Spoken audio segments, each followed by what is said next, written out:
The movie opens inside a bunker, where we see Chloe covered in blood, along with Ole and another man. They're all running for their lives while a voice over the loudspeaker announces a lockdown will begin in 60 seconds. Suddenly, Ole stops, turns his gun, and shoots the other man. He then aims at Chloe, but only manages to hit her in the leg before escaping.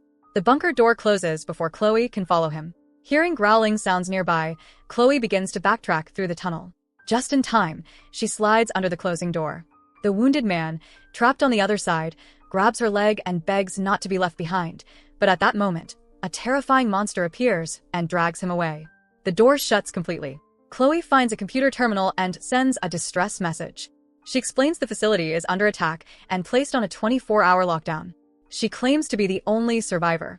If anyone wants access to Adam and the research, they must come and rescue her. Afterward, Chloe treats her leg wound, removes the bullet, sanitizes herself, and changes into clean clothes from a locker. But the growling returns, so she quickly hides behind some furniture. The sound comes from a deformed, eyeless humanoid creature. It enters the room and approaches her, but when it sees her blood-stained face, it does not attack. Meanwhile, mercenary James receives a video call from his pregnant wife. She's upset to see him in gear, ready for a mission, when he should be coming home. James assures her this will be the last mission for a while. The payment is good enough to buy them a house. James then joins his best friend, Marshall, and Marshall's ex-girlfriend Rachel, who is also part of the mercenary team. While on the flight, Rachel explains the mission. They need to infiltrate a bioresearch lab in Bosania and rescue Chloe, without being detected. Ole's team already tried to enter the bunker and caused the deaths of 12 civilians. Now his soldiers are searching for another entrance. Fortunately, the mercenaries have teams on the ground who've found 2 escape tunnels. Rachel will join Team Alpha to go in directly, while James and Marshall will join Team Bravo for cover support. A helicopter will later extract them. Once they arrive in the forest, James and Marshall spot one of Ole's men scanning for an entrance with a metal detector. When he sees them, he takes off running, and a chase begins. He hides behind a tree, but Team Bravo finds him quickly. The team wants to kill him, but James decides to tie him to the tree instead. The captured man keeps mumbling, "The Nephilims are coming," but James dismisses it as nonsense. Team Bravo moves on, leaving him tied up. Meanwhile, Team Alpha uses a small explosive to blast open an entrance to the bunker. Inside, they find an injured man slumped against the wall. When he turns, they realize his face is mid-transformation mutating. Suddenly, he lunges at them. The team opens fire. Back in the forest, Team Bravo discovers their prisoner has escaped. Just then, a nearby explosion forces them to take cover. Ole's men open fire, and in the shootout, one Bravo member is killed while another is seriously wounded. Crawling across the ground, he retrieves his weapon and runs between the trees, eliminating the last few enemies and rescuing Marshall. He also comes across the escaped prisoner and, this time, shoots him in the head without hesitation. Afterward, James and Marshall assist their injured teammate. But when they hear more enemies approaching, they hide him after giving first aid. Later, they spot Ole's men executing one of their other injured companions. He wasn't dead after all. The enemy then unleashes a tracking dog to find James and Marshall. Left with no choice, Marshall shoots the handler, and another battle breaks out. With their ammo running low and more explosions shaking the forest, James and Marshall are forced to jump off a cliff and plunge into a river below. The current carries them downstream until James grabs onto a rock and spots a waterfall. He looks around, worried for Marshall, but sees him swimming nearby.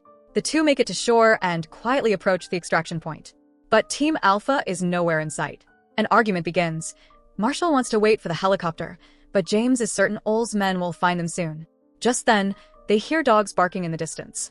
Marshall agrees to hide. They crawl through a narrow cave tunnel and eventually reach an open chamber. Excited, they find what appears to be a hidden bunker entrance beneath some rocks. They clear the stones and slip inside. At the same time, Ole and Jonah interrogate an injured mercenary. They beat him, demanding to know the location of the bunker entrance. Suddenly, a body bag in the room starts to move. Ole shoots it and orders the mercenary to open it. Inside is a monstrous creature. Ole sets it on fire and explains that this thing is the reason they can't let anyone get into the lab. Inside the bunker, James and Marshall roam through dim, blood-stained corridors, but find no bodies. Scattered weapons and bullets are on the ground, which they collect before continuing. In another room, they find a pile of photos showing Chloe and a monstrous creature in snowy terrain. James snaps pictures of the photos with his phone. Then he plays back a recording from a scientist. The message reveals that the lab recovered the body of subject N from a glacier. They used its blood on human subjects, but it acted like a parasite, altering DNA and turning people into monsters. Some scientists began to believe this being was something biblical, something they should never have awakened. Marshall doesn't understand. So James explains, these creatures are likely Nephilims, offspring of fallen angels and human women. They were powerful monsters who once waged war against humanity. The world nearly ended, until Noah built the ark and the great flood wiped them out, or so the story goes. Just then, they hear a growl. James investigates, cautiously walking down the corridor. He enters another room and hears noises from the ventilation duct. That's when he spots Chloe hiding behind some furniture. She warns him. The creatures are drawn to sound. But it's already too late. A monster appears from above and slams James to the ground, making him drop his weapon. The creature pins him down and eerily mimics his voice. Before it can strike, Chloe attacks it from behind with an axe. The monster turns on her, but Marshall arrives and opens fire. Unfortunately, the bullets don't affect it. The monster escapes through the vents, and more growls echo around them. Chloe tells the two men they must leave immediately, before the creatures find them again. The trio rushes back toward the entrance, but freeze in their tracks when they spot Ole's group already there. With no other option, Chloe spots a ventilation duct above. Without hesitation, the trio jumps in and starts crawling quickly. From inside the duct, Chloe sees the monster moving below them. They stay completely still, holding their breath to avoid making a sound. But suddenly, Marshall accidentally switches on a voice recorder. He scrambles to turn it off, but the damage is done. The monster hears them. It leaps and grabs James's foot, trying to pull him out of the vent. Chloe and Marshall press on until they reach a room. James manages to shoot the creature, forcing it to let go and escape. He joins the others in the room, just in time to see Chloe vomiting again. The mercenaries demand answers. Chloe finally reveals the truth. The scientists used Subject N's blood to create a hybrid called Adam, a being that was part human and part monster. She explains that Adam is the root of the infection. James suggests they escape using the other known exit, but Chloe warns them. That's where it all began. Over 20 staff members were infected there, turning into the very creatures they're now fighting. James remembers a third tunnel mentioned on the map. They'll have to find it if they want any chance of escaping. After Chloe vomits again, the group moves out. As they sneak through the facility, they come across another duct. While James works to open it, Chloe continues explaining, Adam was created 30 years ago from an embryo and kept in containment, but due to constant experiments, he became unstable and uncontrollable. James finally opens the duct, but before they can enter, one of Ole's men finds them. They urge him to stay quiet, but he refuses, and his loud voice draws a monster. In seconds, the creature kills him, giving the trio just enough time to escape through the duct. While crawling away, Chloe tells them that Ole was once the guardian of the lab, but even he ended up killing Adam. Now, Ole wants to weaponize Adam's DNA and research. Eventually, the trio exits the duct and follows the pipes until they reach a machinery room. They squeeze through a narrow doorway and search for another access point. Suddenly, James' watch beeps. It's midnight. The 24-hour lockdown is over. They continue forward, locking the next door behind them. In a corridor, they find Rachel, gravely injured. On a nearby monitor, Chloe sees that enemy troops are closing in. Marshall tries to carry Rachel, but Chloe warns he can't. Rachel is infected, and there's no cure. Marshall refuses to leave her behind. Chloe tells him the infirmary is nearby. He can grab a stretcher. While he leaves, and James scouts the next route, Chloe seizes the moment and shoots Rachel in the head. The gunshot draws the men back. Marshall is furious. Chloe insists she did it to spare Rachel from becoming a monster. Marshall doesn't listen. He threatens to kill her. James steps in to calm him down, but the argument's noise draws the monster. The beast charges at the door. James and Marshall shoot, but the bullets have no effect. As they run low on ammo, they flee, only to get separated in the chaos. James and Chloe hide in the infirmary. A body in the room begins to stir and growl. Chloe quickly covers its face with a pillow while James hands her a knife. She kills the infected before it fully transforms. Meanwhile, Marshall takes refuge inside a morgue freezer, lying beside a corpse. James contacts him via radio and tells him the monster is trying to break into the infirmary. James and Chloe brace against the door, but Ole's men are also approaching. Back in the morgue, Marshall tries to exit, but the freezer door is locked from the inside. Suddenly, the corpse beside him awakens and bites his arm. Marshall stabs it repeatedly in the head to kill it. Just when he thinks he's safe, Jonah appears, pulls him out, and knocks him unconscious. Meanwhile, James throws the recorder into the hallway to distract the approaching soldiers. When two men investigate, James attacks, killing one. But the second soldier overpowers him until Chloe appears, stabbing the man with expert precision. She takes him down quickly, revealing surprising combat skill. James wants to search for Marshall, but Chloe stops him. If Ole gets the research, she warns he'll use it as a weapon to wipe them all out. Reluctantly, James agrees to escape with her first. In the morgue, Marshall is now tied to a table.